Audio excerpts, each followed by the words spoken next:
ছেঁড়া গেঞ্জিটাকে সেলাই করে তার উপর ঢলঢলে ফতুয়া পরে সবাইকে নিয়ে ঠাকুর দেখতে যাওয়া লোকটাকে বাবা বলে।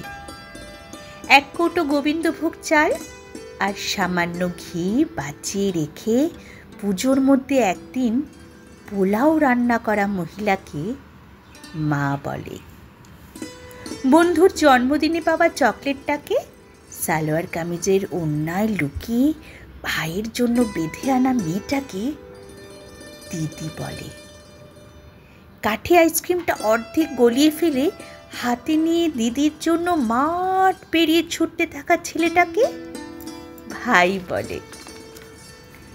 ফুলে ওঠা নতুন তাঁতের শাড়ি পরে দুটো ছোট ছোট ছেলে মেয়ের হাত ধরে বেরোনো বাতে পঙ্গু বৃদ্ধাকে ঠাকুমা বলে। ডিজাইনার পাঞ্জাবি পরে অঞ্জলি দিতে দিতে পাশের বাড়ির নতুন শাড়ি পরা মেয়েটিকে কলেজ পড়ুয়া ছেলেটির আর চোখে দেখাটাকে ভালো লাগা বলে। টরন্টো দুবাই থেকে ফিরে সবাই মিলে একজোট হয়ে অষ্টমীর রাতে স্কচের আসরে পাড়ার ইলেকট্রিশিয়ান বন্ধু হাবুকে নিমন্ত্রণ করাটাকে ছোটবেলার বন্ধুত্ব বলে।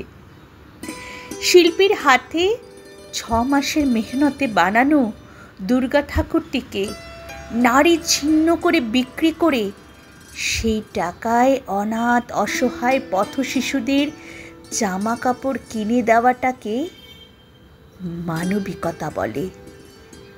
সপ্তমীর সকালে বউ ছেলে নিয়ে টানা গাড়িতে করে গ্রামের বাড়িতে হাজির হয়ে কাকা জ্যাঠাদের পা ছুঁয়ে প্রণাম করে তাদের আশীর্বাদ নেওয়া মানুষগুলোকে পরিবার বলে।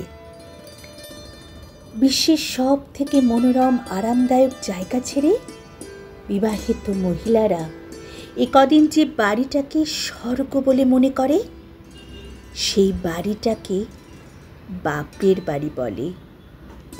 আর এই চিত্রকর্মগুলোকে একসাথে সাজিয়ে নিলে যেটা তৈরি হয় বাঙালিরা এক কথায় তাকে দুর্গা পূজা বলে।